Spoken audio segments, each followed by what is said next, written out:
Anyway, I think we I are. think we are. Pam's not coming, Oh, and okay. Jay might log on. Yes. So Okay, I did talk to him. see what happens when you give us something to eat. Yeah. Sorry, that's on me. Yeah. Never come empty-handed, right? It looks like they're ready, eh? Oh, you want me to call it to order? Okay. All right. Welcome everybody to the December meeting of the Commission on Aging Well. And our first order of the business is to look at the draft minutes that Jill sent out. Are there any additions or corrections to the minutes? If not, do I hear a motion for approval? I would move to approve as submitted. Okay, Second. all in favor? Aye. Opposed? Okay, minutes are approved. Today we have a guest appearance from SESTA, and we will put you on right away. I love it. Okay. Perfect. So I should probably start. Do I start the videos or someone else online? We need to. No, you're in charge. Okay. Does that work? Oh, I suppose we don't need that then. Okay, perfect. Well, thanks for having me. Jill and I have worked together a little bit to kind of bring the SESTA awareness to those people that might be using your facilities here. We have a number of people that are involved in our development project that happen to be on your board or happen to participate here, volunteer here. So it was an awesome opportunity to kind of get an audience and just say, hey, here's another option for senior living that's coming to Fitchburg soon, and kind of introduce us as a management company as well, because we do serve all different levels of senior living, all the way from HUD all the way up to entrance fee communities. So we're kind of newer to the Fitchburg area. Our management company just moved from Watertown actually to Fitchburg, so we bought 2 buildings off of McKee and Fish Hatchery. Looking to put down roots in a bigger space because we're kind of connected then to all of the communities that we serve, which is about a half a dozen nonprofit faith-based communities in Wisconsin. So the SESTA is one of those that's coming. Let's see here, is this gonna work here for us? If we go down. Technical difficulties, hang on here. Is this the main computer? Yeah. Okay. There we go. I'm not sure how I did that, so we're gonna experiment together. Right. So our management company, like most communities that have multiple communities underneath them, have an umbrella parent company. Ours is called Illuminous. We started in Watertown in 1969, over 50 years ago, with the need for the Moravian church in that area to say, how do we best serve our community? The answer at the time was we need elder care. There needs some sort of care affiliated in this space. And the answer at the time was a manor. Anybody remember the word manor? Everything was not nursing home, it was a manor at the time. So we built our first nursing home in 1969 in Watertown. And from there, created about over 5 decades worth of growth, not only just in the levels of care that we provided, but also in our expansion across the state. So not only do we do skilled nursing now, but we also added in hospice and assisted living, memory support, as well as independent living and management services. So most recently, management services were added in about 2015 because everybody kept coming to the table and saying, hey, how are you expanding? How are you staying afloat? How are you continuing to maintain your census? At the time it was, hey, we have an opportunity to help you either operationally or financially or a combination of both. So our management services was formed out of that decision to say we can better serve the greater Wisconsin area by coming up with some sort of management program. So since then, we've grown to about a dozen nonprofit senior communities throughout Wisconsin. We go everywhere from Janesville to Fond du Lac.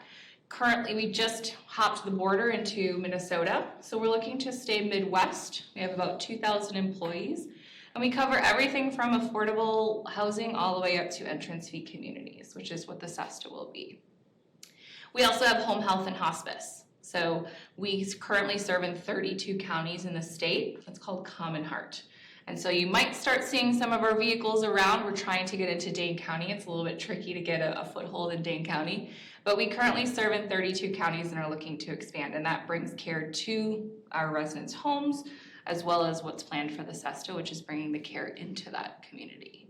More than 50 years of experience, and our goal is to bring an opportunity for seniors to share, grow, and live your light, whatever your light looks like, whether it's an employee or family of a resident or a resident themselves, there's an opportunity to always grow and to expand your education and to live your light in a different way.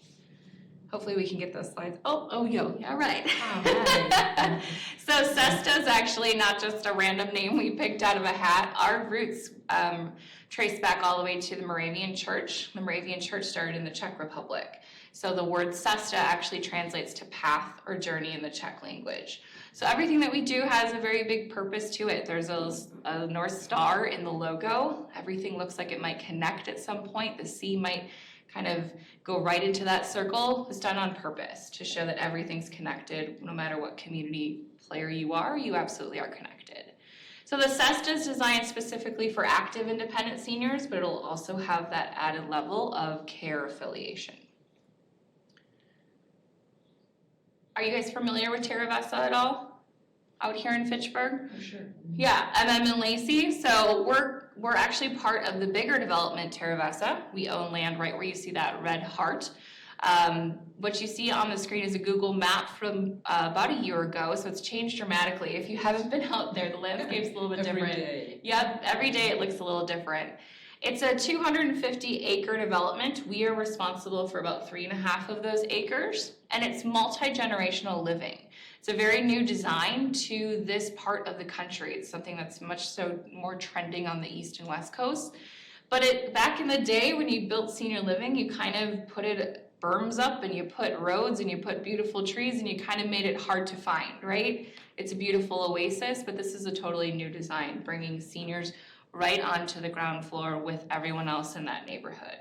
Deciding to make it not just a multi-generational neighborhood of, hey, that child rode its bike past my house, we live in a this is much more of an integrated neighborhood design, meaning some of our activities will include the neighborhood, some of our spaces will be open to the neighborhood, and our restaurant will be open to the neighborhood. So there's a little bit more to it than just putting us in a spot. We're definitely, the design of the entire neighborhood focuses around senior living. You can see we are going to be right off of Lacey Road, so everything goes past us. Everything in the neighborhood and out of the neighborhood runs past the SESTA. Close to the bike path, of course, you know that. About 100 acres of that space, of this development total, will stay green. So there are different ideas for compost, different ideas for community gardens, some of the prairies that will be preserved, so it's definitely more of a forward-thinking approach to a neighborhood itself. So the SESTA will be a life plan community. So some of those that you know in the area to be common in life plan or continuum of care would be your Attic Angels, your Oakwood, your Capitol Lakes, All Saints, having that concept of there's a plan for you from independent living all the way through life end, should you choose to want it. And a continuum of care, meaning we can care for you as you age all the way through life end. So you'll see the breakdown. We've got 124 independent living apartment homes, 1 bedroom with a bath and a half, all the way up to a 2-bedroom with a den and 2 baths.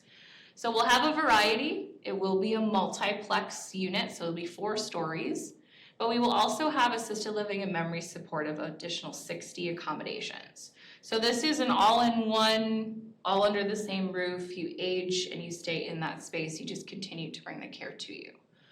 What you don't see up here is a skilled nursing center. There is no plan for a skilled nursing center. Instead of licensing a building to provide the care, we're going to license as a floating licensure, kind of maybe what you've seen in Vista West or a Cardinal View, where the care can come to the apartment home versus going to a skilled nursing center on campus and receiving care there.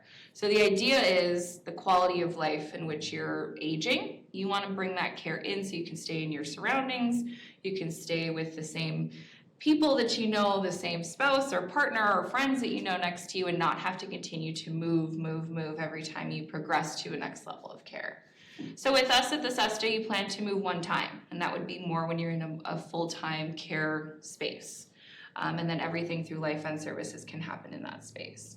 So it's definitely taking out some of that unknown and some of that giving back control to the residents to say, hey, I want to be in this space to continue my care, knowing I don't have to worry about hitting all these different checkpoints. So it's a different concept. Go ahead. Excuse me for interrupting. Yeah, you're okay. Okay. An example, the two-bedroom with two baths, how many square feet is that? So we're gonna have a range from about 700 to 1,800 square feet. So our 2-bedroom, 2.5 with the den will probably be anywhere from 1,300 to 1,800 square feet. So that's gonna be our largest. Even within that category? So within the category, there will be ranges, yes. So our floor plan is a little bit funky, and I'll show you a rendering here, an animation to show you how we'll lay on that. We have a triangle-shaped piece of land. So we'll show you a little animation to see how that will look, but we'll have 27 different floor plans because our building curves. So if you have any ideas on how to name them, you let me know because I have to do that. But they're all a little bit different. They all have a little bit different storage, a little bit different entryways because they have to accommodate for the land. So yeah, go ahead. So you can provide care up to a certain point. I mean, you're not a nursing home. We'll be certified to do that. So it'll be in our assisted living memory care portion of the building. So you are receiving assisted living care in your home, maybe care level by care level. When you get to a certain full-time status of care, which you would typically move into a skilled nursing center, that's when you would move to our assisted living memory care, which will be licensed to do everything through LifeEnd. That a nursing home could do? Correct. So everything through your Medicare, everything through long-term care insurance, all of that will qualify. We'll have the director of nursing, all of those things that have to go into being certified to receive that care level. It's just being distributed differently. So that's, I think, something you'll see as maybe the next 10, 15, 20 years go down the road. The skilled nursing is really not the care level is a thing of the past, but the building itself will become a thing of the past.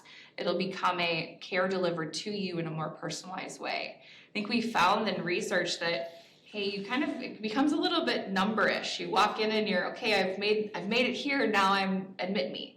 And then I get to my next level of care, okay, admit me again. And it becomes a little bit lost in the human element. And so with a life plan that kind of brings that to you, and you move one time, we already know who you are when you make that transition. That's kind of one of the benefits of a life plan where you're already in as an independent resident, and you get the advantage of being moved through in a very easy way and efficient way because we know who you are. You don't have to start from scratch every time you hit a new care level. I was going to ask that. Yeah. That when you go from assisted living to care, that would be a physical move from one place to another. So one time, correct. Yeah. But it wouldn't be like you're on a waiting list for 2 years or something like that. No, so the idea behind a life plan is to take control of that healthcare decision before you have to, where you become very want-based versus need-based. If you're needing something, sometimes you tend to take whatever is available and whatever you can call, you have to arrange payment, you have to do all of those things.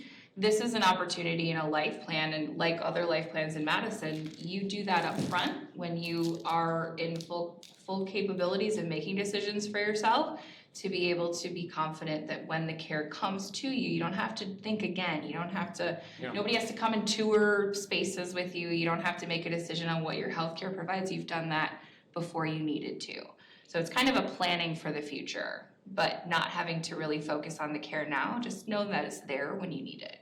That's a good thing because the time when you make that transition is one of the most difficult times to make that transition. 100%. And depending on your support system locally, that tends to be a real big challenge of who can come and help and who's making those decisions for you. If you're not confident in who's going to make that decision for you, the life plan is something to research a little bit further. So you have the ability to control that. And for pay, Yeah. we know Medicare does not pay for a nursing home. Would they take family care, Medicaid? Medicaid, I believe not at this stage. The Medicare piece of it in long-term care, we're in discussions on the reframing of what does skilled nursing look like. A lot of people bought policies back in the day and it covered specific nursing home or skilled nursing language. And so now that's a conversation way above my pay grade of how does that transition into what the healthcare has done, which has moved a dynamic forward into rethinking that skilled nursing center. So that's something we're not quite sure on, but we have time to figure that out before we put a shovel in the ground. So Medicare would not cover the end. Medicaid. Medicaid, okay. But Yes. Medicare, if you have long-term care insurance, but not Medicare, just your basic Medicare is not gonna pay for. Does Medicare pay for the end services that you would provide? Typical nursing services, would Medicare cover that? At this stage, I don't know enough about that to answer confidently. I feel like it's a no, but I will find out for you. I mean, Medicare pays for nursing like 100 days, you know. Yeah, they give a Right. certain portion, they don't portion do of the it, yes. whole, Right. correct. Yeah. And that would be no different than what you see in other life plan communities Absolutely. in the Madison area. Sometimes after a couple of years, I don't know about a nursing Question home, for but you. assisted So living. the life plan, upon entering your building, you fill out that life plan right away? Correct, and obviously it changes with what life throws at you, but knowing that you come into it with the ability to say, okay, here's where I'm at, here's what I anticipate, we get to know you, you have different, maybe you have checkpoints with your doctor, that conversation's always ongoing. It's a matter of the general concept of I want the personalized care delivered to me. I know I don't have to go source it when I need it. And those specific ailments or challenges will obviously be treated in their own way. But you at least know, hey, here's my go-to. Here's where I don't have to go looking for something. Somebody helps coordinate that with me. I don't have to do it on my own and start Googling what's open in my area. But it's optional. Correct. Okay. So you could live there independently as just a 55 and older, and if you plan to use a GRACE or you plan to use some other form that you have great experiences with, you just leave the community and the rules apply. You leave at will. Yeah. So this video, this animation will show you a little bit how we plan to fill our space. So I'll talk you through a little bit what you're looking at. On the right-hand screen, portion of the screen, that's Lacey Road as you come in the neighborhood. It's a little bit, there we go. So that's your independent living portion of the building. I apologize for the buffering here. Oh, and I see a little bit further before you. There we go. So that's a picture of our town square. That's a neighborhood-wide space. That's our care facility looking out onto that green space. It's one of our courtyards that's planned. I'm so sorry, it's buffering here. So as you can see, everything's interconnected. So all hallways lead to each other, all of the common spaces connect, and the care connects to the main independent living building as well. You see we make kind of a triangle-sized piece of land. It's a little bit funky, as I like to say. So just to give you an overview, what you see is Lacey and Brassica. If you follow Brassica, you will end up ending up at Forest Edge Elementary School, which is at the top of our neighborhood. The blue portion is independent living. Our green portion is all the common spaces. And then the orange portion is care. So that's where your assisted living memory care efficiency apartments will be. The green space is kind of, we call that common ribbon of space. So that's where your concierge would be, your mailboxes, your restaurant, fitness center, craft room, all of the activity spaces that people would be involved with day to day. That give you a better understanding of how we're gonna be on that space? Okay. This is a bird's eye view giving you an idea of what those outdoor experiences will look like. We know that that's a big part of how we keep positivity in our lives. Vitamin D is a big part of aging well. So 1, 2, and 3, you'll see active courtyard. That's more of your grill stations, shade areas, green space for activities. And passive courtyard 2 is not quite fully designed yet, which is why you see it blank, but same common spaces. It'll have some shade structures. Those apartments facing those courtyards will have access directly into the courtyards. And then the third town plaza is that shared space designed for the neighborhood itself. So things like maybe a yoga session on a Saturday, might be a school art display, food truck and musician on a Friday night. Those are things that will be neighborhood wide. The idea behind Terra Vesta totally is high density residential and green space that's intended to be shared. So get out and meet your neighbors kind of idea.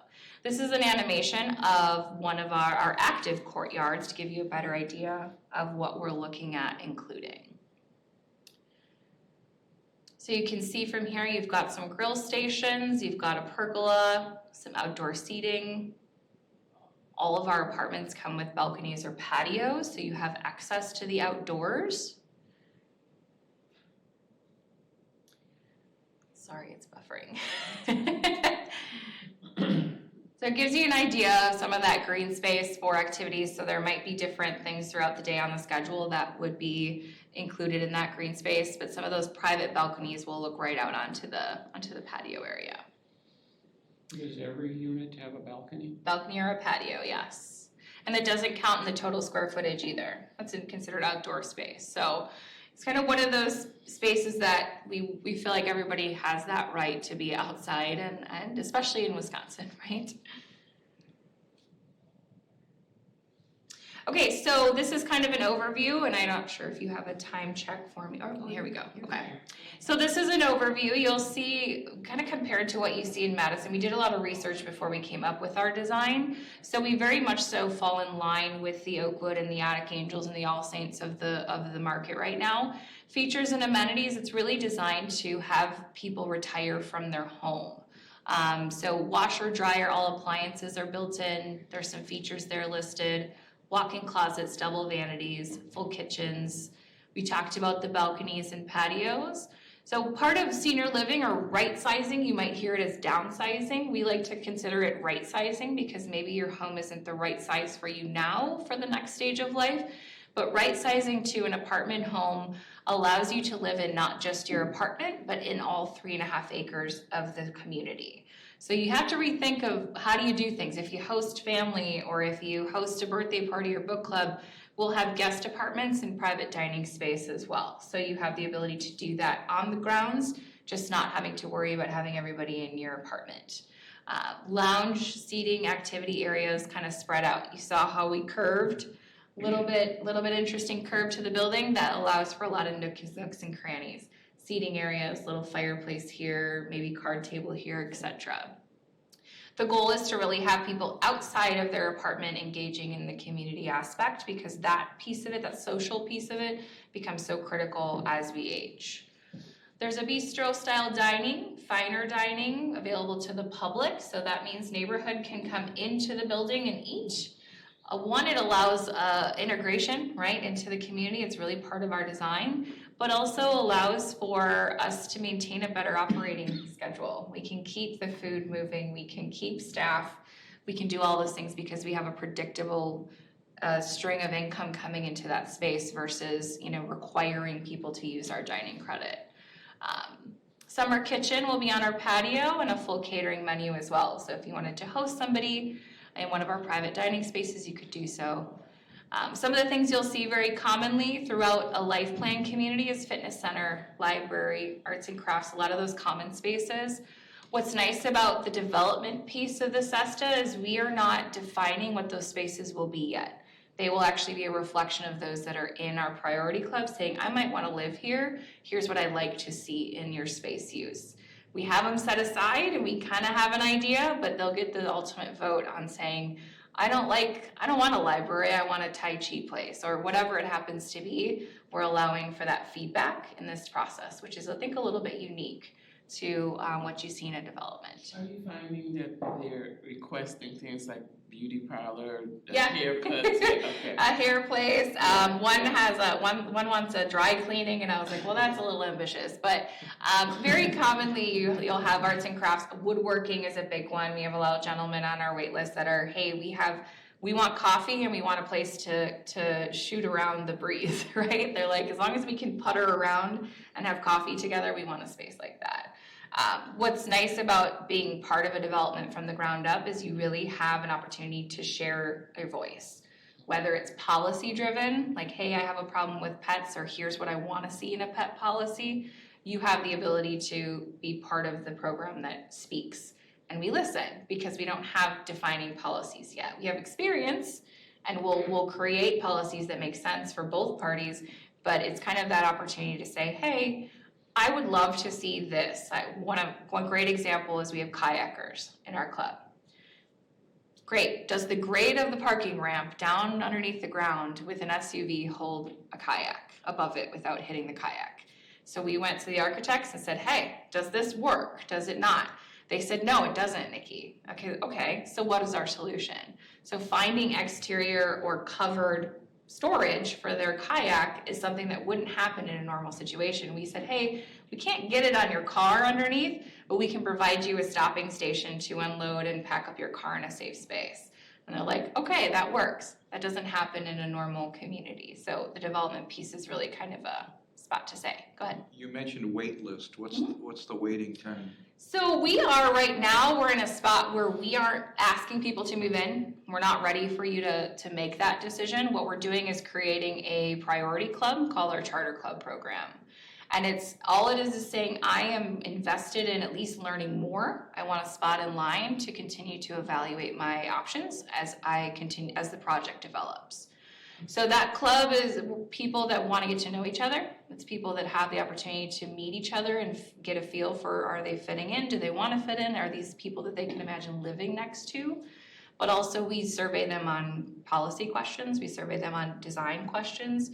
We bring them together for socialization so that there's a relationship before you make a decision to move. What we find a lot of times is when you move, you tend to withdraw because you're grieving whatever home you left. No matter how ready you were, it's a grieving process. And it would be not smart of us to just ignore that. So you're moving to a space where you will likely not move again. And so with that, we believe that culture building before we get to that stage is really critical. Having to try and make friends after you make a big life decision is pretty tough. So bringing people together beforehand to evaluate us and evaluate each other and their right decision is key for our priority club.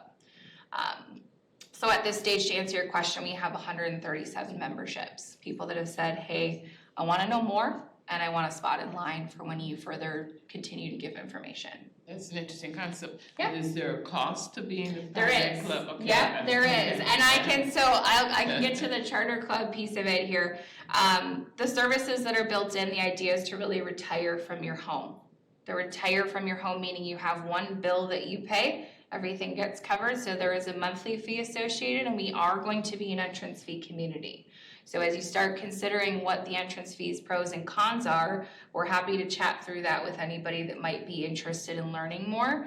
But the entrance fee piece of it is typically, I like to explain it as a life insurance concept. There's a lump sum that's due when you move in, and 90% of that comes back to you or your estate when you leave the SESTA. So it's like taking the equity from your home, putting it into the apartment home, and then when you either pass away with us or move out, 90% kicks back to your estate. Now you don't get the perk to investing that, you're not gaining interest, but you're not assuming risk either. So it's a matter of taking one equity, shifting it over. The nice part about entrance fee is if you happen to outlive your means, you're not asked to leave. That entrance fee repayment we use to supplement your care. So you're in a spot where potentially you've outlived what you have. We have the ability to pull from that 90% return to you, so you're not asked to leave. If you're in a for-profit, when you don't pay your rent or you pay your fees, what happens? You gotta go. So this is kind of an alternative to create a catch-all for you. What's the entrance fee? So our entrance fees are gonna start at $242,000. As if it's the first time that you've heard about entrance fees, it's going to be a sticker shock, we understand that. As you start looking into the Madison area, you'll find we're very much so in line, if not a little bit lower on our entrance fees than most. 242 is for the smallest square footage, so you're gonna take that up in price based on your square footage, based on if you have extras added in. Because remember, we're not built, so they can customize during the building process. If they don't want a specific floor, they can upgrade to a different floor type, etc. Our monthly fees are gonna start at $1,875. Second person added in is about $590, and the entrance fee piece of it's 90% refundable. So as you start kind of considering or comparing us to what exists in the market now, some are 85% refundable, some have a lower entrance fee and you get nothing back, some have options. The SESTA is kind of fitting right in the middle of that market. We're trying not to price ourselves out of Fitchburg, but definitely trying to maintain the integrity of what's happening in the life plan community in Madison. So if you have a 2-bedroom apartment, why do you have to pay for a second person? You already got a 2-bedroom apartment. So with the second person monthly fee, because that second person also has a dining credit, they also have all the utilities that they use, so your monthly fee is what changes, not your entrance fee. That's pretty typical, that second. The second person Yeah, adds it is. something, yeah, because they're utilizing those same services. So the housekeeping cleans extra, the maintenance does extra, your utilities work harder, your Wi-Fi costs more, because you have that second person pulling from Can that. you go back one Yeah. screen? Sure, of what's built in? No, Oh, one more, or this is the right one? This is it. Okay. One of the biggest issues we have here at the senior center is transportation. Yeah, Jill And was it telling me. says scheduled transportation. Now, I know probably 12 people that are on your That's waiting good, list okay. who are very active here at the senior center. And if they move over there, How they gonna tell me about scheduled transportation. They just call you up and say, I wanna go over for the men's group meeting this afternoon at 2:00, and you'll give them a ride. Yes, so the idea behind scheduled transportation is anything that is physically scheduled we're going to have at least one van is the plan. Obviously, this is 2025 and beyond, so that may change, but the scheduled transportation idea is you call and say, I have an appointment here. I need to be here at this certain time. If there are other people coming with, they go with you. It's not just limited to doctor's appointments or dentist appointments or grocery stores. The idea is to keep you connected to Madison. We will likely have some sort of mileage radius around the building once we get a little bit closer. So we're not driving them to Milwaukee for a specialist appointment or anything. However, we'll have things that take you to Badger games or the farmer's market downtown or Overture if you happen to volunteer. That is the proposed plan at this point. We're in development. That will be a little bit more black and white for you as we get closer. But the idea is to keep people connected to what they do. We have a ton of volunteers in our group. Over 95% of our group volunteer. So keeping them as with an easy operating space back and forth is key. Now, I know that's a huge issue with transportation now, so as we get closer, I'd love to be able to pick some brains and say, what's working for you, what isn't, what are you hearing? Because we want it to work and we want it to be, actual operational, not just aspirational. So right now it's aspirational and we'll have a little bit more need to get into the nitty gritty as we get a little bit further. Okay, another one I wanted to ask you Yeah. about, monthly dining credit. Mhm. Some places you have a mandatory Yeah. meals program. Some places you have a voluntary meal program. What does monthly dining credit mean? So right now, the monthly dining credit is designed to kind of help with that operational cost of, hey, how do we anticipate who's gonna eat every day? Some communities have been getting feedback of, hey, we don't wanna be told where to eat and when to eat. We wanna make up our own decisions. So that's where you see the change in, okay, if the consensus is people want flexibility, they'll give them that. The dining credit for the CESTA is probably going to be some sort of dollar amount, typically between $200 and $250 a month per person, to use in any of our different locations for food. What we've heard from our charter members in a survey is that that's not all they want. They don't want just a blanket, hey, here's your money, spend it, when it's gone, it's gone. They want flexibility. They want it to roll month to month. They want to turn it off when they travel. They want to be able to say, I don't want it right away. Can my monthly rent go down so that I plan to cook until I'm whatever age? So we know there needs to be flexibility. Right now, there'll be a component for monthly dining credit. The dollar amount and the flexibility is what is up kind of in the hands of our charter members. We'll bring their opinions up the chain and figure out some sort of compromise to make sure we have a functioning restaurant. The other thing you don't think about when you take that requirement away is you can't keep staff. You can't keep food fresh. You have no idea who's coming in and who's not every day. So it becomes operational really challenging to keep a restaurant open. So that's what we want to avoid. So there's somewhere in the middle, there's a sweet spot there. But it's not determined yet, which is kind of a nice, hey, there'll be some sort of dining incentive. And whether that looks like, you'll know that before you have to make some sort of major financial decision with us. All of that's in the preliminary, hey, let's talk about it. Then you're gonna have a set amount of information to evaluate on an educated basis and say, this is right for me or it's not.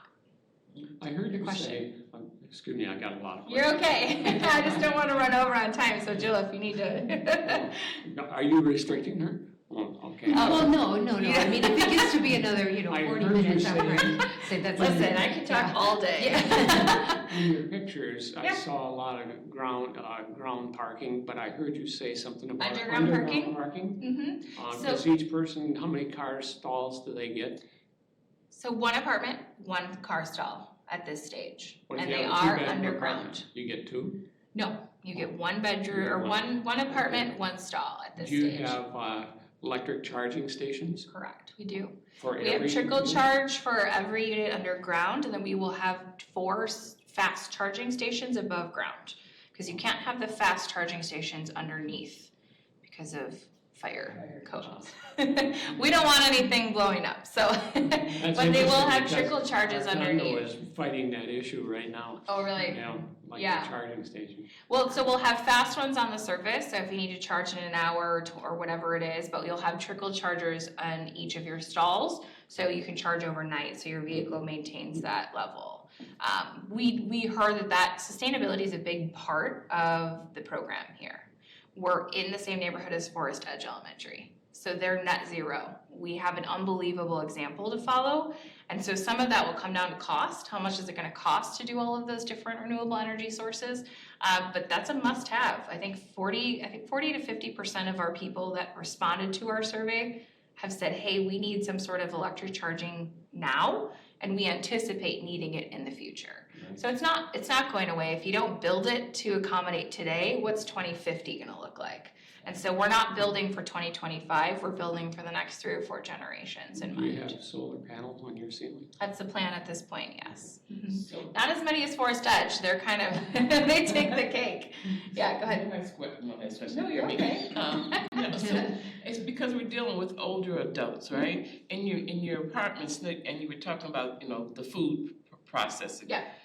Are there full kitchens in all apartments, or are there some with stoves and some without? How? So there are full kitchens in all of our independent living apartments. At this stage, we understand that you come in with a certain level of independence. For safety, how is that something? Yeah, and if you get into a point where sometimes that safety, maybe you're in that stage between making the shift to full-time care, maybe it's a memory care situation, taking off the connections to those appliances is not out of our means.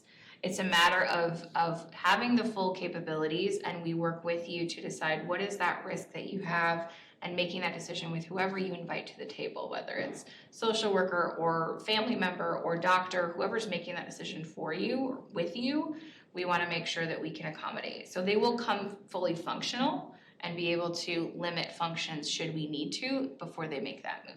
But our efficiency apartments will have like a microwave and a smaller refrigerator, no full cooking capabilities. Those meals will be delivered in their common spaces. Okay. Yeah. Just curious. Good question. Here's another question. Yeah. Get off the pricing screen here so you get, that's a little, I'm gonna say 5 more minutes, cause I Yeah. got a lot on the agenda, if that's, oh, no, you can ask your question, that's okay. Or you my can read your- contact is yeah. in here too, so, and we're right down the road, so you can always call or stop by. We're happy to supply you coffee and conversation, so. Would a senior have any reason to be concerned about that it's a faith-based organization? Great question. I will say that confidently, no. At the time when we started with Moravian Church, it was because of that sponsorship piece of it. As you move through 5 decades, those pillars of that foundation are still there, but the open to all denominations is an absolute must. So the people that we have represented in our charter club, I have a rabbi, I have same-sex partnerships, I have a variety of people that have all different denominations and walks of life. So when we're building in Fitchburg, Madison, it's a little bit different than building in Watertown, Wisconsin. So we realized that was a definite need and a complete non-negotiable. So being open to all denominations is key. So there won't be a bunch of crosses everywhere. There's not going to be a chapel. It's definitely much more visioned after a, boutique hotel that comes in. And should you want to have a service, maybe when you don't want to travel to your church, and you want to have a Catholic service or a Jewish ceremony, whatever it happens to be, you can do that in some of our common spaces with people that come in from the outside. It's not something that will be all over the walls and, there's no blessing before dinner, things like that. But it is a big concern for people that kind of go, okay, faith-based, this is how I feel about it, especially Moravian. Not a lot of people know about the Moravian church. So absolutely is something we took into consideration when we designed the building itself, but also the activity-based piece of it's gonna be a little bit different. Staffing wise, are you planning on having anybody that's speaks Spanish or whatever? Yes, absolutely. What we do know is staffing. I'm really glad we're not trying to fill a building today. I will say that. I will absolutely recognize that it is a completely difficult landscape for staffing right now. So as we move forward, the whole point was moving our offices here so that we had a bigger outreach. Right now we were just pulling from like the Jefferson Dodge area. Now getting into the Dane County area, being able to pull from the UW systems and some of the tech schools, putting down roots is huge a couple years in advance. Plus we're in Terra Vista. So there are 3,000 people that'll live in that neighborhood when it's all said and done. Nurses that are in those apartment buildings, people that'll use, so we'll pull from that neighborhood as well. And we're on the county bus line, or we're on the bus line for Madison. There's one stop currently. I'm sure they'll add more as they go. So it's definitely part of it, but not something where we're specific to say, hey, we need bilingual staff members. I'm sure that when we get to that stage, that'll be a consideration. We have a lot of that already. Yeah, okay, so that's good to know. Any other languages we need to be on the up and up about? We need to keep in mind? No, mostly Spanish. Is there any plans of having a grocery store out in that general area?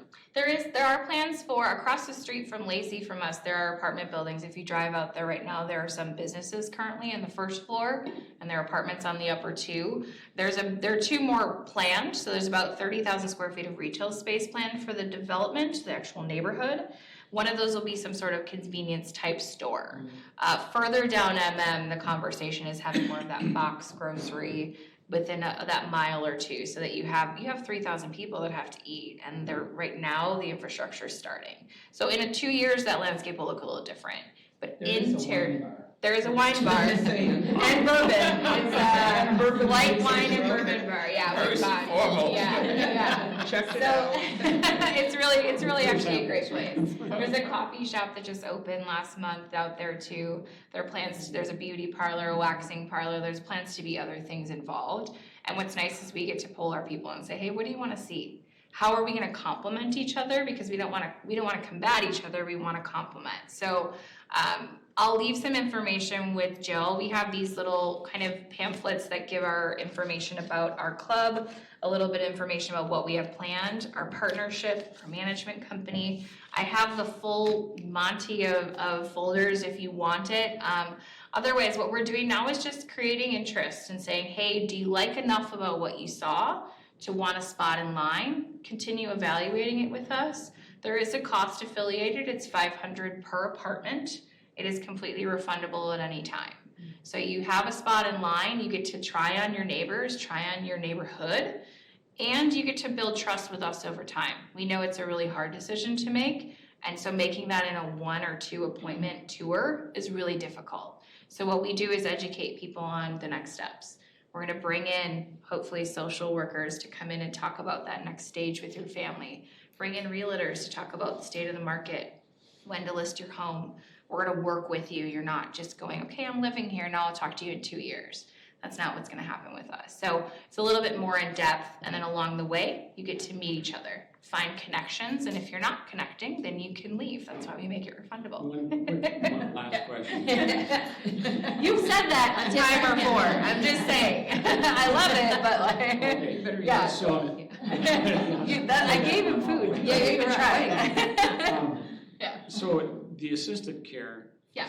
System, it sort of sounds like the independent people would have first priority to the assisted level. Correct. Like if I were in my home and decided I wanted to go to assisted care, these guys will have priority over me. Correct. That's kind of what that entrance fee guarantees you. Okay. It provides you that priority placement into the continuum so that you don't have to go out and search for another option. Yes, you're 100% right. Initially, when we open, we will likely have to have resources where we have people come into the assisted living portion. We're not gonna likely move people right into assisted living that were part of our independent program. I would imagine there'll be some, but we will potentially have to backfill, if you will, with resources and say, hey, we have some openings without the entrance fee element. Do you have a need? And we'll use those beds right away, because we don't want a half-functioning community. So when we need the care, we have to be fully functioning, so, yeah. I appreciate the opportunity to give you some information. I have one just quick. Yeah, go ahead. Have a targeted groundbreaking date. Our goal is to break ground next year, it'll probably be late fall, and to have, it's about a 14 to 16 month construction schedule right now, which we all know that is probably a little bit low. So our goal is to be open at some point in 25. It's a very ambiguous number right now. It depends on interest. So what you would learn about us is we're a very conservative developer. We don't build something and sell it. So when we're building something, it's because we want it in our portfolio for the life of our our organization. So we're not going to build it and hope people show up. We have to absolutely prove that there is interest, so I have to hit a certain number. My goal is to get to 200 charter club members, to then start the process of converting them from a club member to a depositor, and then we build. And then they become an actual resident when they're more invested. So at this stage, it's all about charter club members and saying, hey, what do you want to know about it? And we've had wonderful support from your volunteer groups and your board. We've got a lot of people that are involved, so we're lucky to have the platform. I appreciate it. I'll leave some of these with you, and then my information is I'll leave a folder as well, so if you want a card or want any information, just let me know. I would And I can appreciate it. forward you her contact information too Yeah. if you need. Yeah. So, So I don't know how to get out of this, but right, I'll get out of there sometime. I appreciate your guys' time. Thank you. Thank you for the Yeah. comments, You're welcome. Enjoy. That was very good. Yes, thank you very much. Thank you. I'll send you away. Oh, and don't forget your, Nikki, here's your notes too. Oh, I yeah, didn't thank steal you. that. Thank you. I appreciate it, guys. Have a good rest of the day. Happy holidays. Okay. Okay, moving on then to the senior housing update. All right. Jill, you Let me see. provided a I'm gonna share my good screen. presentation for us here. I know, right? Let me share. Are you gonna put that up on the screen up there? I am, as soon as I find it, Let's see it on my this. agenda. All right, thanks, guys. Bye, Nikki. Bye. Have a good day. Thank you. Thank you again. All done. That was interesting. Yeah, have a bite of your donuts.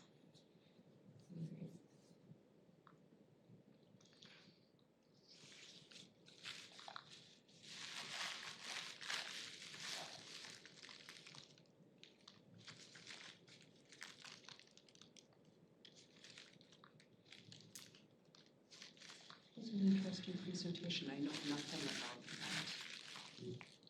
Business Share. was, Jill, question. Yeah.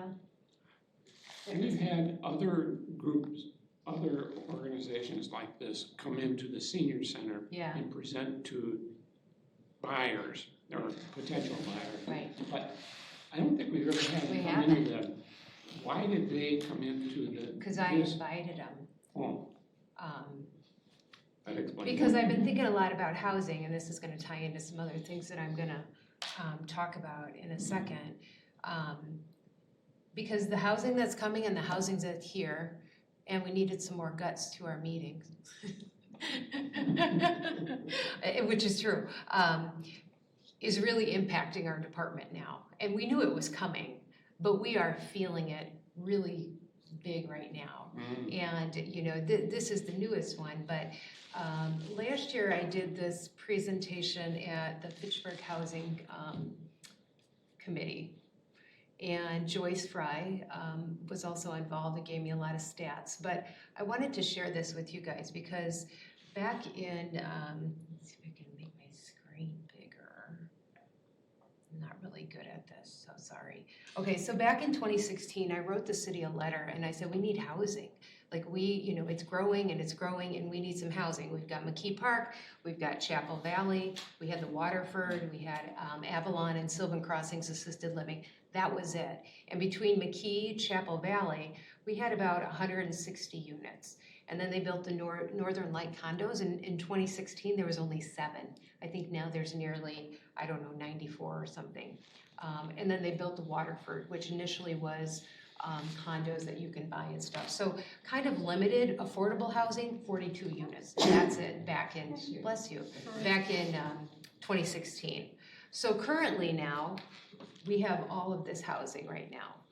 Chapel Valley, McKee Park was the first housing back when I started, and they had 42 affordable units. Chapel Valley then came on board. They now have 2 sections of Chapel Valley, 112 units, very limited Section 42 units, very limited, so mostly market rate. Limerick came on board last year, bringing another 110. Northern Lights condos are up to 62, sorry. In 2016, there were 7. Now there's 62 condominiums there. Novations we took on last year, bringing another 60 units of affordable housing. The Quarry Ridge Resort Lifestyle, 128, that's the one over behind Target, all independent living. Highline, big impact to us, 160 units. I think they opened right around COVID, or maybe 2021 in May. 160 units of affordable housing. The Ridge at Madison is right up by McDonald's.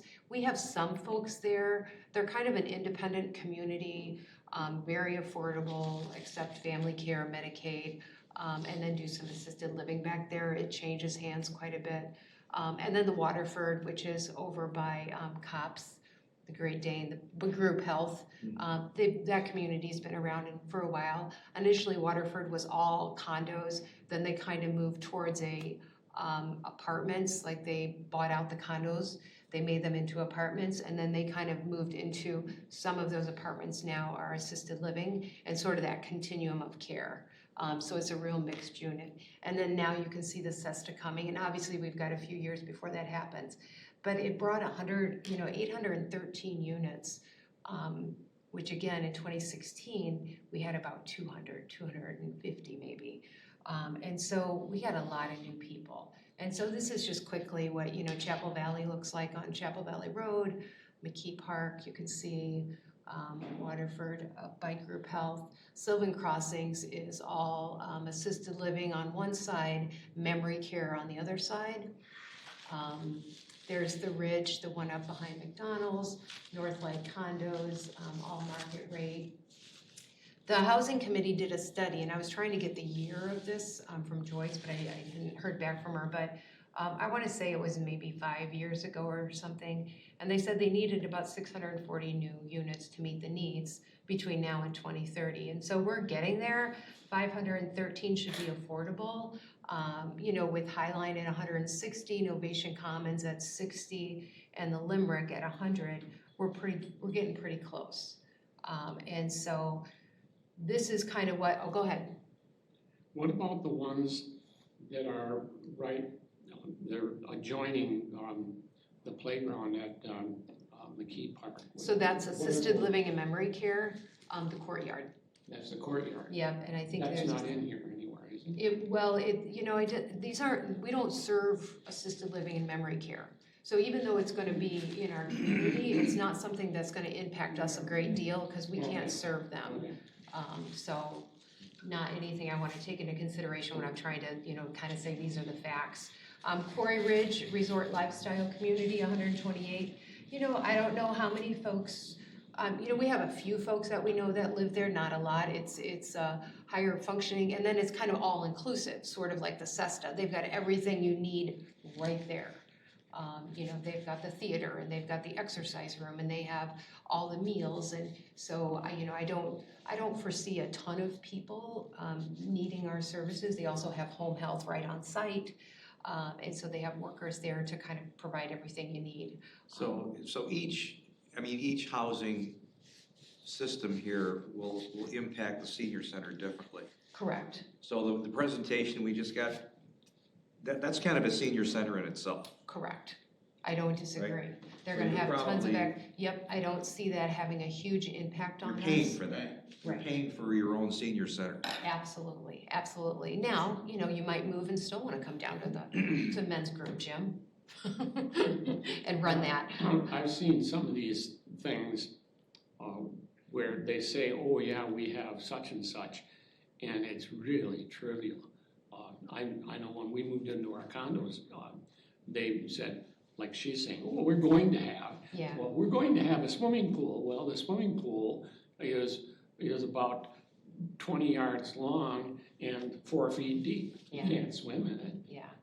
It's a place for the youngsters to get a tan. Yeah, so I agree, like you said, each one impacts us differently. You know, it's nice to partner, I'm glad that we can keep older adults within our community, but, you know, the affordable housing is what is gonna impact us more Right. oftentimes than these sort of lifestyle communities.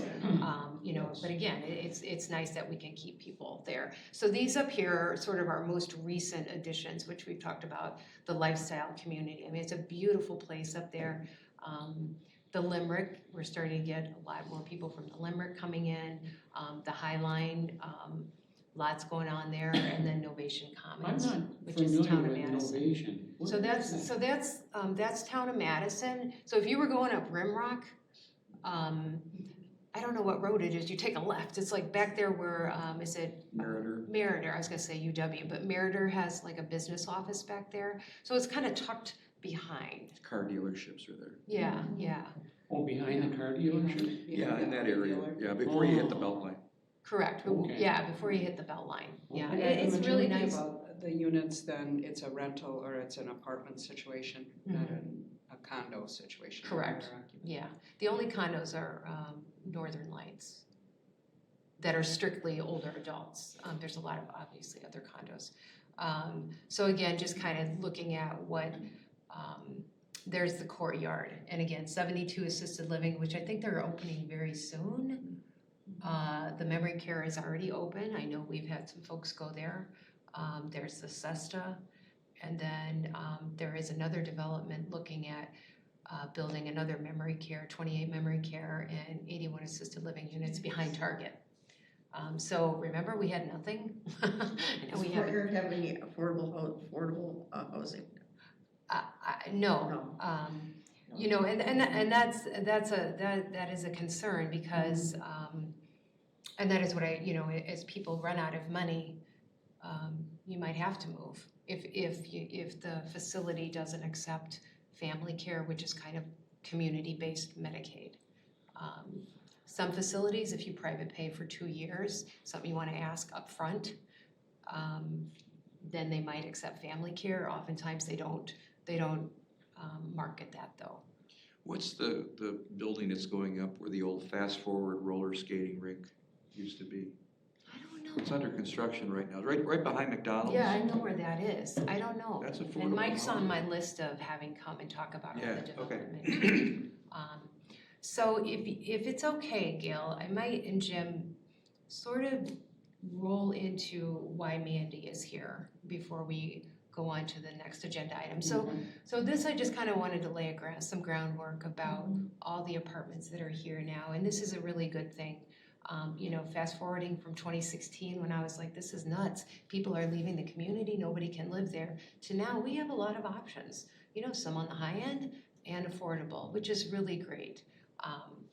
So what we're seeing now is, like I said, I'm just gonna take this off, is we have a lot more going on at the senior center. So for 2 years in a row, I have put in the budget a 25-hour-a-week nutrition site manager, moving the volunteer coordinator to full-time. So for 2 years. And some of my justification for this is back in 2017, or back in 2006, we had a 10-hour-a-week volunteer coordinator. That was it. We could not retain that position. Nobody wanted to work 10 hours, and it was too much work for 10 hours. So I approached the city and I said, could we merge the volunteer coordinator position with the nutrition site manager position, which was only 20 hours at that time, and make it a full-time position? Because back then, most of our volunteers were kitchen helpers or meal drivers. So there was all this overlap. So why not have one position that kind of oversaw the kitchen and oversaw the volunteers? So in 2007, that happened. So they merged it, okay? So fast forward now, and that was Mandy. And We're at 2023 now, okay? And I have been noticing, like, you know, it's getting busier in the kitchen. It's taking more of Mandy's time.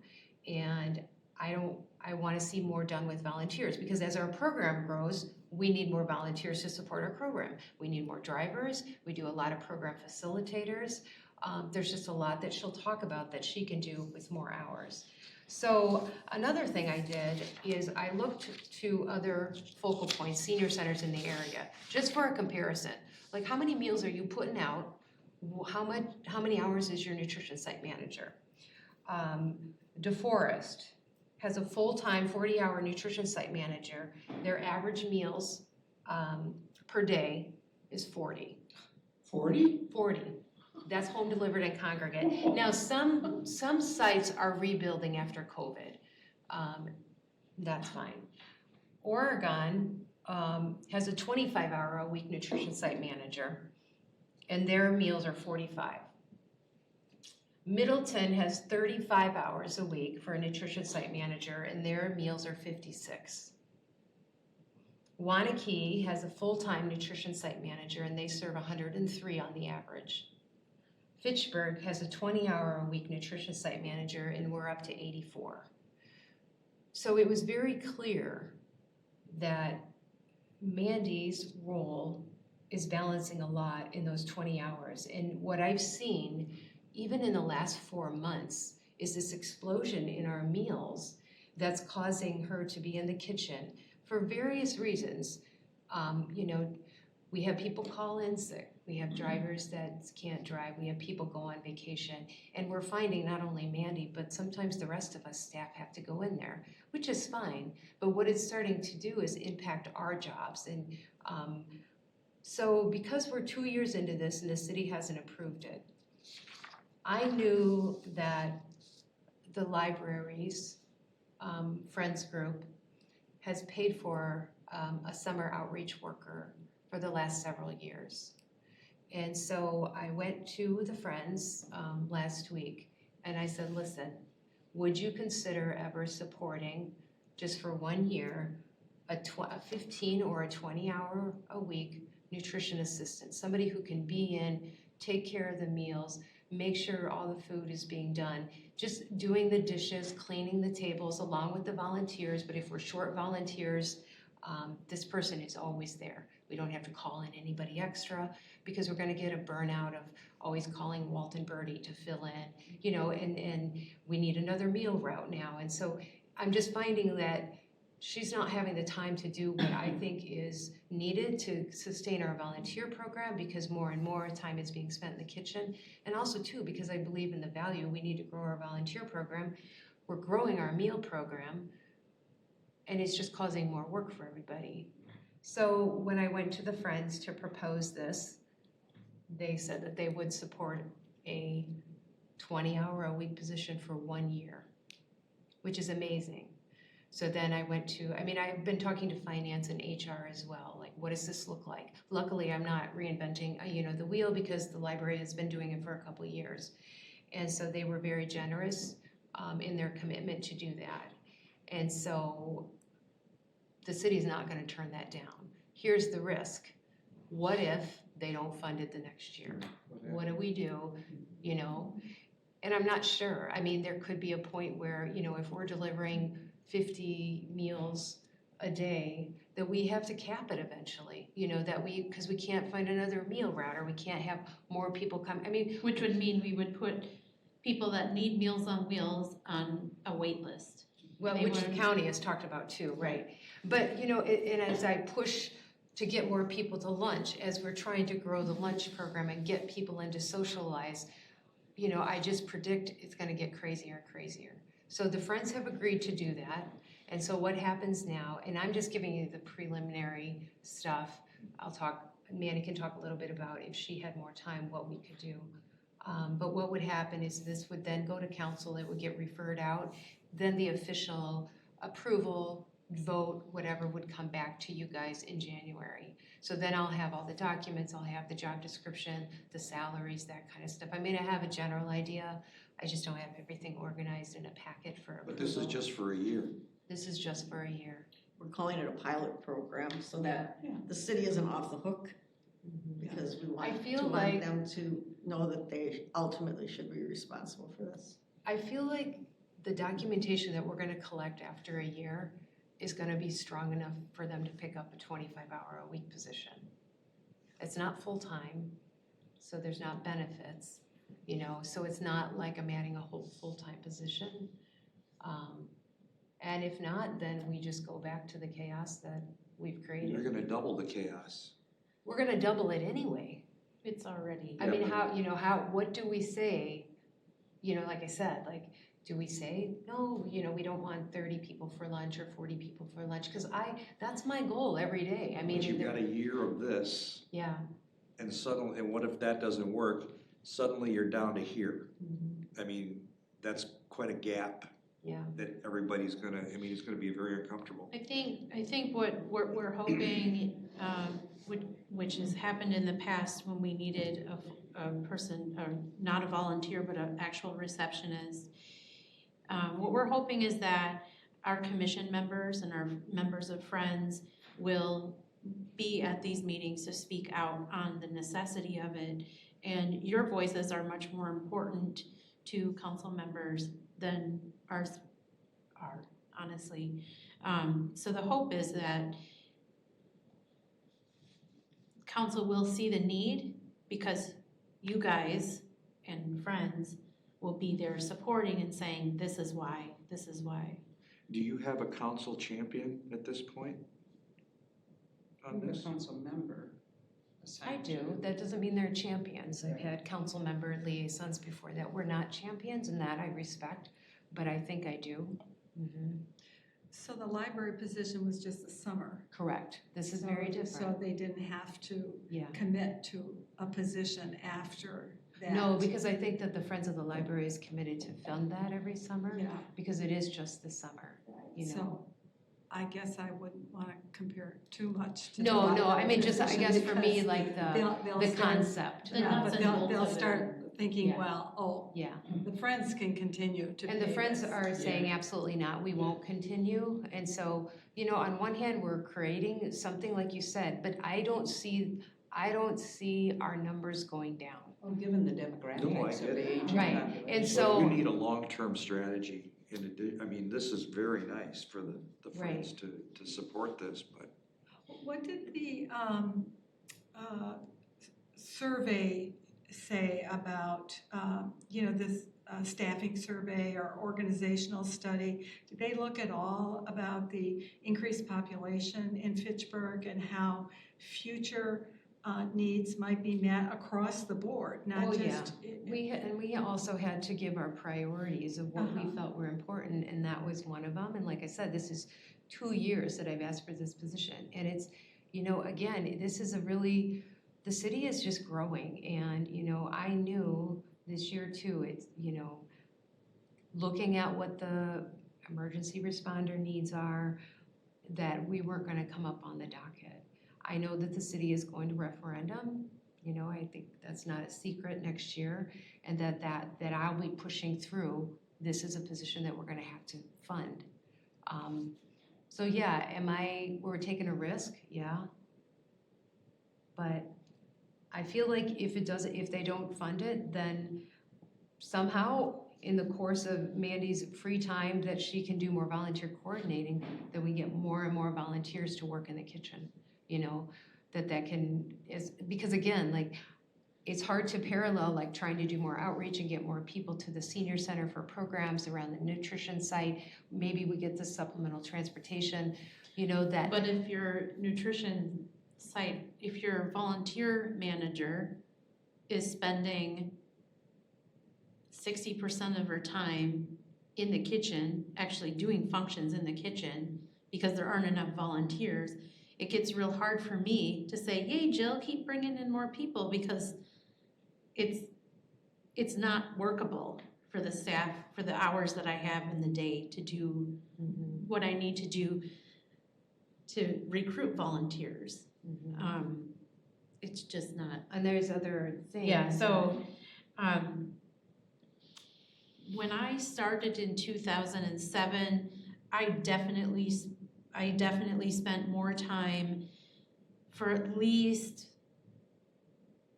5 or 6 years working on building up the volunteer program. Being able to do networking events with the chamber, speaking at churches, neighborhood associations, just letting people know that the senior center was there, because that's a big mystery to a lot of people still. And then also letting them know, like, hey, there are volunteer opportunities. And I did see, fruits to that labor of, people coming in and volunteering. I had time to, we wanted to be accredited. And so part of the accreditation for senior centers is having, volunteer job descriptions, having, volunteer policy book, all that stuff I was able to do many years ago. The last time I even tweaked any of that was 2017. So if we want to go for our accreditation again, which we're overdue, that's something that, I need time to put that together. And now we've had so many new volunteer positions that have been created as a result of having on the application, what do you want to do? Create your own volunteer experience. So now we have a lot of different program facilitators, no job description, no expectations for those people. So these are things that, like, if you're gonna have a professionally run volunteer program, you have to have these things in place.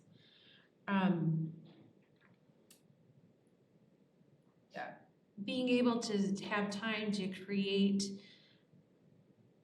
new volunteer positions that better serve the diverse population that we have, that's something that takes time that I currently Right, like don't we have. Our Sylvia and Alberto are running our Spanish group. We need to translate our volunteer application into Spanish. We need to start, moving towards some of that stuff too. Yeah. And the mortgage center, the students, we were lined up to work with them, but you can't just willy-nilly, like, okay, come on in. We have to have, a good program that's ready to receive these students, that's ready to make sure that they're lined up with the right people. And there's so many great things that we can do if she's not continually being pulled in the kitchen, or And there's just, taking a break, a vacation, and then all of us are in the kitchen. Like, I feel like I'm starting to get to the point where I'm asking my staff to do everybody's jobs, because we just keep backfilling, and I feel confident that the city will fund this position, because nutrition is an essential service. Just like police and fire and EMS, people have to eat. The meal program is very essential. And once we really put the hammer down and do more and better outreach in our community, we're gonna have more people for lunch, and we're gonna have more people on meals. We got 5 routes now. Yeah, I mean, that's we really an need engineering feat. Every time somebody goes on a new route, where do you put them? You have to reschedule the drivers so they know where to go first, and it takes a lot of time. that sincerely takes the majority of my time, is just, like, we just had 4 new people added to meals in the last 2 weeks. Yeah. And so, they're not all added in the same day where I can just, like, piece it together and have the big puzzle all worked out. It's like, one's added this day, a week later 2 more are added, so then it's constantly juggling, making sure that the routes aren't too long, because we have to provide, safe food to clients, so it has to be warm when they get it, and many of you are meal drivers, so you get it.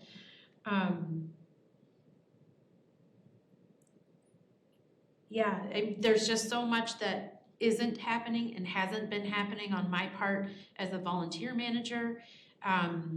Things like, checking in with new volunteers, just having time to check in and say, how's it going? Do you like doing this? Do you want to continue to do this? Having time to go out and meet new people, to let them know that this exists. Like, I desperately want and need a 6th meal route. But that means 1 more meal driver every day. Now that's tricky, because that's a whole nother person. And every day I'm scheduling 8 to 10 people, whether it's just in the kitchen and for the nutrition program alone. That's just that. So a sixth route, how would I do that? Like, I know that there are businesses out there that once I connect with them, I can get them to take a route, once a week. I know there are, but I don't have time to go and Well, and it's not find them. it's not one driver for a new route, it's almost 5, because now Yeah, one driver 5 is gonna take, five so new that's drivers. 5 new drivers. And Which that's, then then you potentially, need backup drivers. potentially we have, so like Playcon has been a partner with us for probably Oh, since 25 years yeah, at least. 25 years, And so they do a route every Tuesday. right. And so that's 6 different people that share that. So it's not just adding 1 new volunteer, it's adding 6, training 6 new volunteers. So if I were to go down the street to Oak Bank and say, hey, do you guys wanna do a meal route on Thursdays? That would probably mean 6 more volunteers to train to Right. So manage, once a week, whatever. Right. Andy, So- have you ever thought of utilizing other volunteers to do some of that recruiting?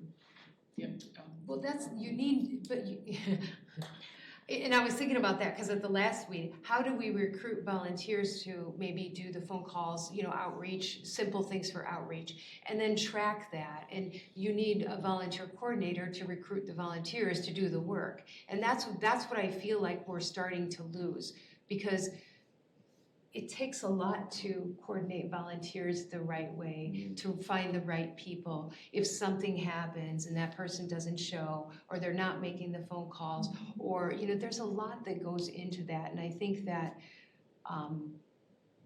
I feel like that part is slipping.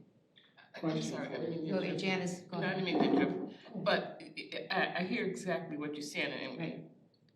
piggybacking on what he's saying. Right. But volunteers in general, there's a lot to it. I mean, that could happen. Somebody couldn't show up. I mean, volunteering. That does happen. I mean, that It- happens. yeah, No, You know, that's whether fine. it's phone calls, Right, right, right. whatever it is. Right. So that's a risk, and when you're operating with volunteers. But Right.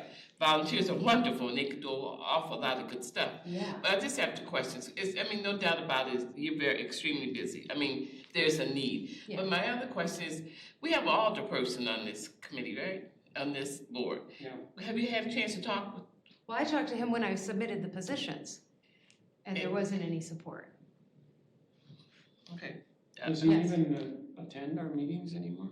I reached out to him yesterday, and he'd made a commitment to come today. But, Talking about Jay? yeah, he runs a appliance business and says, the mornings are very busy and he gets a lot of calls.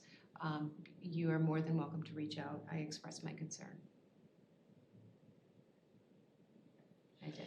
So in there's a need. addition, you wanna do, as a volunteer manager, you wanna do things that help retain the volunteers that you already have. And that, to me, and, in the 16, almost 17 years that I've been here, what that has looked like is, letting people know they're appreciated through cards, through small gestures, having time to handwrite cards, having time to send out a photo or, just something.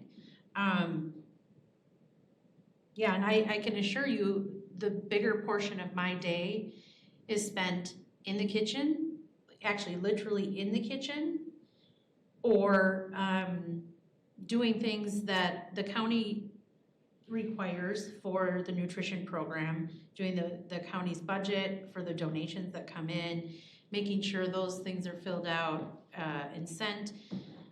So my day is pretty packed from about 8:30 until about 1:30.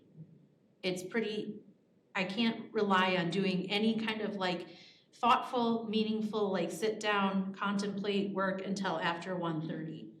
So, I said to Jill a few years ago, I said, what would you do if I left tomorrow? What would that look like? Bad news. It would be awful, but we swim. And I would leave too, no?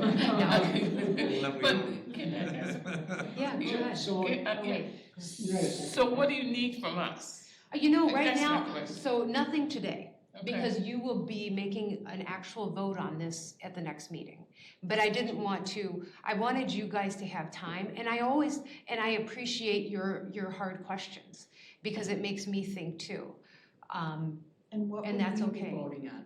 To approve or not approve this. So But it's a you, one-time, to approve or not approve what?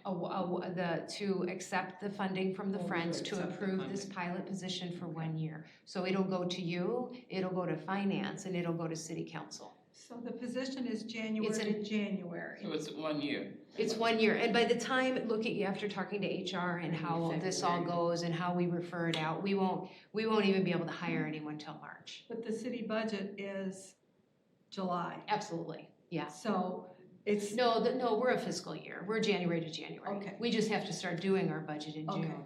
And again, I so think, it will mesh with the budget. oh yeah, for sure. And so it'll be less commitment from the Friends. Yeah. And again, I think, in my eyes, it's the risk. What do we do? But I also feel like what we can do with this position, how we can continue to grow, like I can't stop growing. Like sometimes I think, I can't stop, and I don't. Well, the city is growing, I mean. Right, yeah. and that's why I wanted to show you the housing units, and I think I wasn't this passionate back in June when I submitted these positions, and I think because I talked myself, I know, I've been around long enough to know the budget environment. I know what was 80-some positions were being requested. Do you think a 20-hour, it wasn't gonna happen? But then in the last 3 or 4 months, I have sensed this sense of panic as I see the social workers getting out into these apartments more and identifying people on home delivered meals, and how I'm saying, I'll be bringing my goals next month, and we're gonna have more people at lunch. I mean, Jim, I was just looking at Tuesdays was always our quietest day, wasn't it? We'd get 6, 7, 8, now we're at 17. Thursdays is at 25. Monday, Wednesday, and Friday can range from 30 To 45. well, yeah, mostly, but 30 to 35 is more average. And that's why when I went to the Friends, I said, even at 15, if I would put that person on Monday, Wednesdays, and Fridays when it's chaos, it's just chaos, and then I said, but ultimately I'd love to have 20, so we could do somebody there from 9 to 1. So, volunteers that person is doing and the pay rate is relatively low. The starting salary would be $15.38 an hour. Because the skill set is lower. You're gonna be doing dishes, you're gonna be cleaning, you're gonna be stocking. The bakery we get in on Tuesdays, it literally takes Mandy an hour and a half to take everything out of the containers, put it in the plastic, that kind of salary should not be going to doing that. And we can bring more volunteers in, but we need to recruit volunteers. I need for her to get out and do recruitment and just really take our volunteer program to a higher level, because we rely on so many volunteers. And it's all connected. As we grow, we need more volunteers to meet the needs, and our volunteers are so critical because our volunteers are the people that are in our community and saying, yeah, I'm a part of this great thing. And again, I can't stop growing, and I just don't know how to stop. I don't know how to What stop. does this do to the Friends to do this? What impact does this have on the Friends to fund this? Well, we've been fortunate in the last year that because of all the travel that people have done, that we do have the funds for this, so it's not a problem right now. And I'd like to then, get and some- also in regard to the volunteers, Mandy's set of volunteers are unique in the fact that they are seniors, and seniors have health. Naturally, as you age, you're having health problems, and you aren't gonna be able to be lifting things, and you get sick more often and things like that, so she has to fill in, I think, probably more than And there are snowbirds. snowbirds, right? Well, and Wednesday was a perfect example because we lost 2 volunteers on Wednesday because of aging issues. And so, Mandy needs to fill those positions, but I think Janice can attest. I said, I gotta go in the kitchen, I gotta help. We were cleaning up all the dishes after the lunch and learn because we were short 2 volunteers.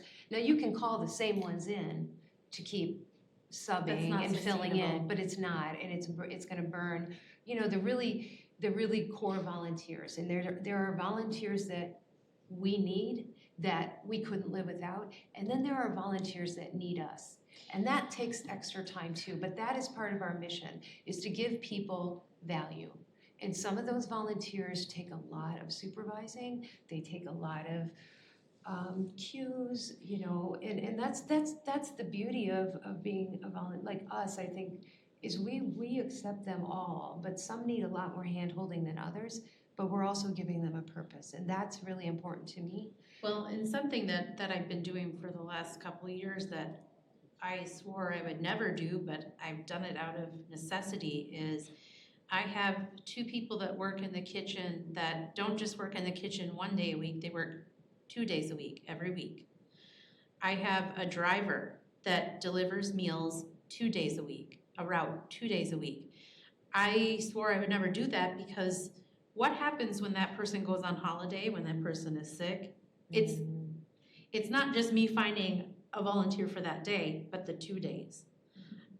What happens if that person just, you know, is done volunteering? That's 2 volunteers I'm looking for. So I have this, like, I've created this own sort of mess for myself, just out of necessity of not having enough people to commit to doing once a week in the kitchen, or once a week meal driving, or every other week, or whatever. Well, and just as the city has grown, your potential volunteer pool surely has grown, but we don't know that because you don't have time to go out and recruit. There isn't. And there's you have to have a central core contact, and it needs to represent the senior center if you're going to be recruiting volunteers, because you need control over who comes in, what their motivation is, how they treat people. You can't just accept any warm body that walks through the door. No. So it's not just is it a lack of understanding that the city just doesn't get what goes on in the senior center? Well, I mean, certainly there is a level of that, absolutely. But I also think that this city has exploded in the last 5 years, and you know, everybody needs everything. And it's, you know, how is it gonna be prioritized? And again, sometimes it is hard to come up against police, fire, and EMS. You know, we were lucky, I mean, we did the shared social work position now, it'll be almost, it's 2.5 years ago. So I knew our department was not gonna come up to the top again for a while, but I just believe in the value of this, and, you know, I believe they'll pick it up next year. But it is a risk, I mean, there's no guarantees. So I would like some reassurance, because we're taking what's currently one job, the two parts of one job. And you were saying that like 60% of your time you're doing kitchen type stuff. I would like some reassurance that indeed, if we take that 60% and put it over here with somebody else, that you still have a full 40-hour-a-week job and are not, I can see Oh, you city mean council reducing members the sitting there hours? saying, hey, Yeah. wait a second, you know, we know you don't need a full-time job, we'll put you part-time too. Yeah, so part of the assistant position isn't taking over all of the nutrition site manager's position. Right. There's still, I will still be, even with an assistant, I will still be responsible for ordering the meals, ordering supplies, getting supplies, figuring out meal routes, accepting new clients to the nutrition program, whether it be home delivered or whatever, managing the national database that we have to put all of our meals into, dealing with the budget every month, dealing with the nutrition report that goes to the county every month. So the more office administrative part will still be under under what I am doing. So you will not just be No, sorry, we didn't make that clear. volunteers. No, and that's Okay, why- you'll still have all the administrative What things. what the Okay. assistant will do is more of the boots on the ground, in the kitchen, putting away that bakery that we get that everybody loves, putting away, being in the kitchen to help pack bags, seal, pack coolers, get things out, be in the kitchen to help the volunteer team that day do dishes or clean up. or And you'll do whatever. supervise that position. Yes, Yeah. yeah. So no, it's not that I'm giving up all of, I'll still probably do Right. a good 20-25% of that. And that's why, that was Least. intentional, that the skill set was low enough that it kind of matched the salary. Well, Go ahead. is it that the skill set is low enough? Well, I'm sorry, I don't mean to say those, Yeah, but you know what I mean. I don't need somebody who has sharp computer skills, marketing background, Written skills. no, I think they're in the But you kitchen. need but you do need somebody who has very good people skills. Yes, that's in the and job description. organizational skills. So so you there are do need some. somebody who has good organizational skills Right. to keep that kitchen running, whether it's washing dishes Yeah, or helping pack and what. Right. So I guess I'm just saying yeah. how we view that position. And you'll get the job description next Yeah. month, so you can kind of see. Yeah. So But Jill and I wanted to- have been working Yeah, on the job with HR description. too, to take, and that administrative, there wouldn't be time, otherwise they would be Mandy's job. But that administrative piece, the connection to Dane County, the compliance, the reporting, the That makes money, sense, that all yeah, stays. should But that's stay- all part of that stay with position you. too. So when Mandy's in the kitchen, she still has to do all those reports for Dane County. And Yeah. again, that And the is so budget. required, then what happens is the volunteer piece just keeps getting smaller and smaller. And I Yeah. say, It has to. Yeah. hey, we need a volunteer to do this, Mandy. We really, I've been harping on her, I want volunteers that can drive people to programs. Well, I need her to recruit. Remember, I had a big, we need to do a marketing. Yeah, Well, that's she good. still hasn't gotten to it because, and I keep saying, so I can't get to this right now. And I just, it's not gonna change. It's just I not. think that with the pilot program funded by the Friends, and you look at, and I was there when we wanted to hire Susie for the front desk. And when I went to the city council for a vote, it was a no-brainer. They just said yes and moved on to the next thing. Well, it wasn't that easy, Jim. I had asked for about 3 years for that Well, position. It seemed that easy to me. Yeah, no, it was not. I wasn't doing Once I any told him prep how work. much money was flowing But- through. And the same way with the part-time position with Sarah. The council seemed to be fine with that. Well, I think that here, with this type of situation, as you say, we'll have all kinds of data at the end of the year, and it'll be a no-brainer. There's your reassurance. Let's say, Jim, can you say that again? I missed again. He says not gonna be any problem at all. Oh, no problem. We'll have the data to back it, which I like your thinking, that's gonna be And positive. I tell you, when I've needed the advocacy from the Friends and the commission, you guys have been there. And those were some of the positions, certainly when we had the remodel of the building.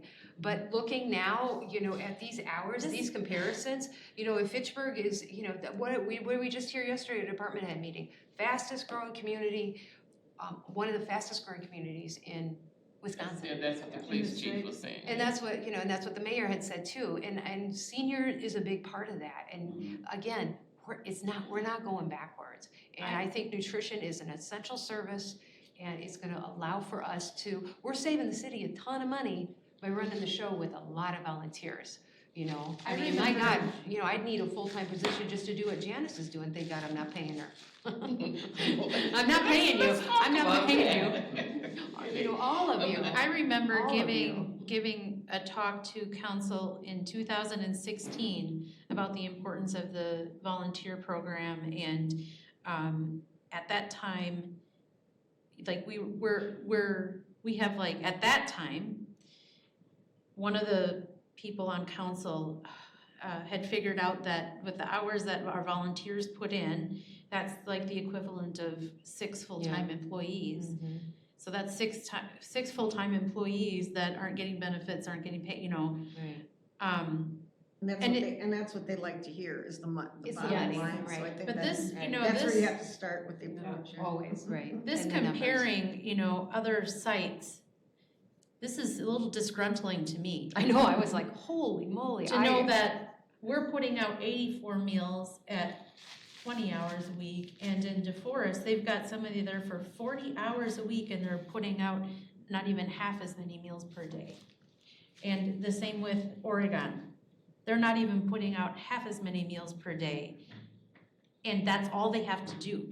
That's the only job they have there. But can I say, I mean, is that really apples to apples? Well, I was trying to I look mean, for in terms compare, of you know, demographics and it's apples to apples when you say, how many meals are you serving? And how many hours does your nutrition site, you know what I mean? That's it. It's you're serving, it's the same county reporting, it's the So- same getting the drivers.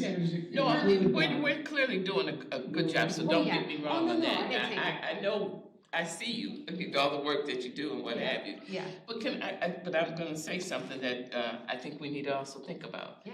As we go this route, mm-hmm, if you take a look at our volunteers, mm-hmm. there's no diversity in our volunteers. That's on her thing. Okay, all right, And that's I'm what glad to we, hear that's that. what we talked But about. and I'm just saying that we need to also Absolutely. take a look at that, because if we're Right. talking about serving our customers, the population, we've gotta take a look at that in a little different way We as need well. So Spanish hopefully, speaking drivers for RSVP. so hopefully, when we do this, Yeah. which I'm supportive, I Oh, support yeah, thank you. what you're talking about. Yeah. We need to take a look at that as well. Well, that's all all I'm about, that's all about having time to do recruitment. And especially for a diverse, you know, the recruitment to get in more people of color is a lot harder than getting the white people in. And we don't even have time for that. And so I get super I think if we're excited. talking about apples to apples, Wanakee is maybe a better example Yeah. of, they have a 40-hour-a-week nutrition site person. They have a similar output of meals that we have. They have maybe 20 more meals more. they're bringing Mhm. out. But they also have a volunteer program person there Yeah. as well. Yeah, can I clarify what I'm saying? Also, I guess I did refer to the volunteers, but I'm also talking about this position that we're looking at hiring. Absolutely. I Yeah, was so like, it's what if we got a diversity. Spanish speaking or Yeah, or yeah. a person You of know what, color? have you ever, I had a conversation with a lady at Prairie View out in Verona, Mhm. they operate on volunteers. Have you ever met her? Prairie View, Out in Verona. like an assisted Let me living? talk with you about her, Okay. because Okay.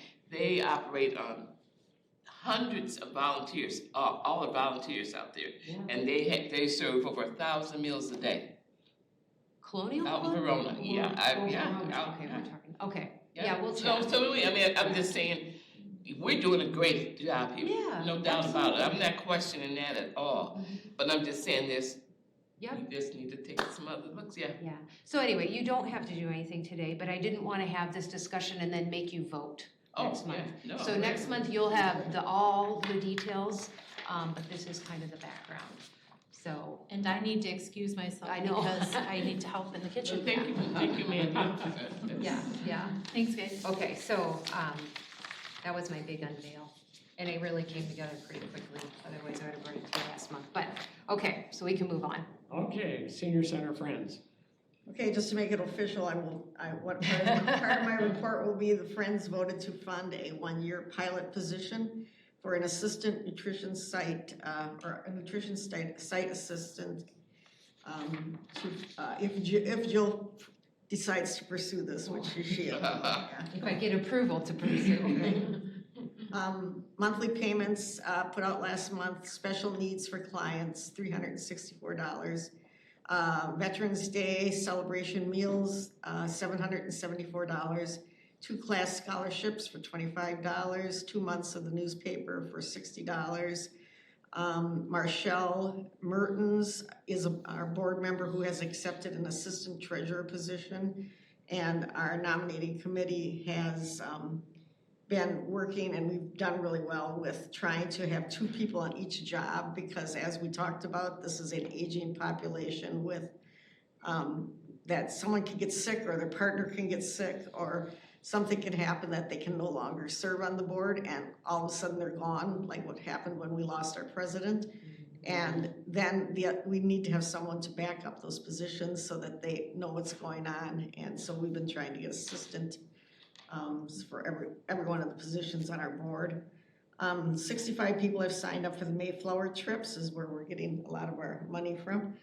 The committee is looking at adding additional agencies. We've had people have come up, other agencies have come up and contacted us and want to also add trips out of the senior center.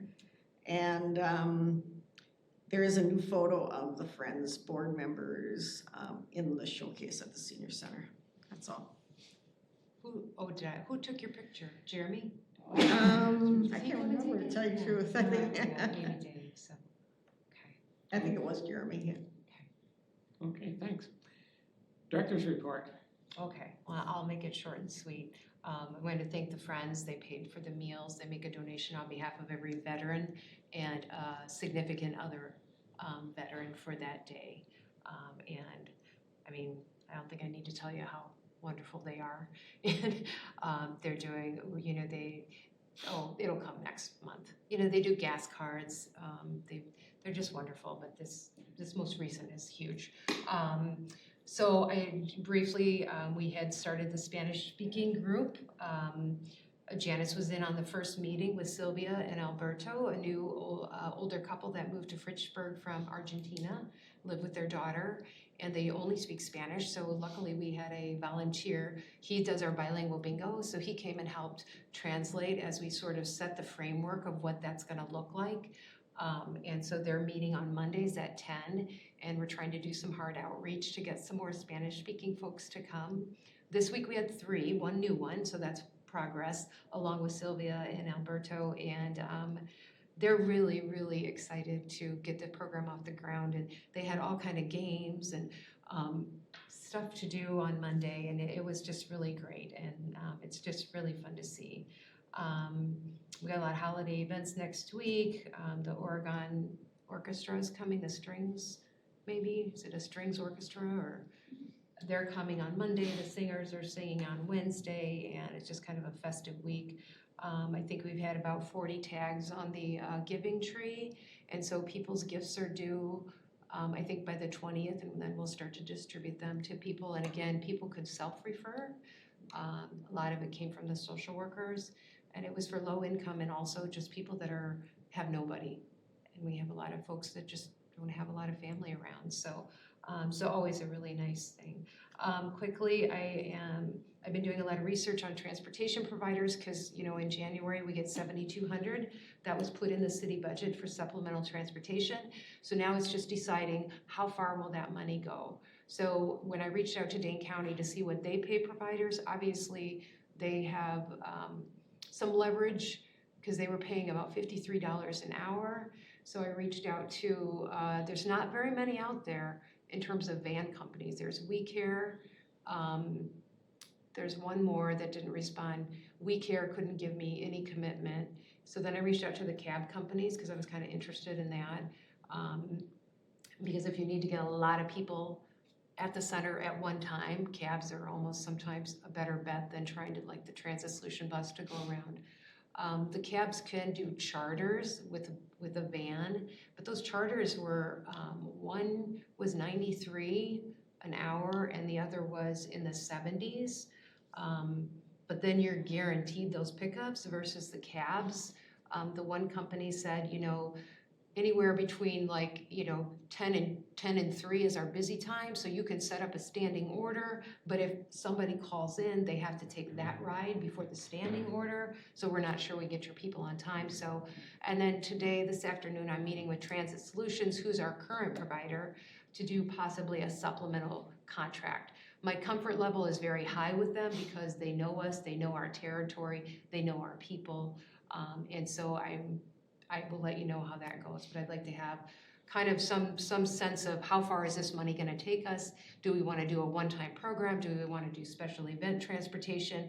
Do we wanna get, you know, just the other days, we did get a current volunteer, RSVP driver, to bring somebody to knitting. You know, she really wants to come to knitting and it starts at 9 and she doesn't have any transportation. So looking at that, doing some work behind the scenes. We have not gotten our county budget, which is very unusual. So I'm not sure what's going on there. So hopefully that will get referred out to this committee in January. If I get that county budget, we will see. You know, they give us about 75 to 80,000 for case management and about we're up to about 50,000 for nutrition. So we will get an increase because the Dane County exact, which you'll see on your property taxes, look at Dane County. It went up quite a bit because they gave they're called POS agencies, purchase of service providers, which we are, I think a 7% COLA increase. So we'll see that. And then you'll all be paying for it in your taxes, as mine too, as I saw my stone taxes. And then again, I will be bringing my goals to the meeting in January too. I have a lot of goals, and I encourage you to bring your thoughts about a direction you'd like to see us head, some initiatives for 2024, and then we'll go from there. And that's it. Okay. Any questions for Jill? Next meeting is gonna be January 11th. Do I hear a motion for adjournment? Motion. Second. All in favor? Opposed? Meeting adjourned. Thank you all.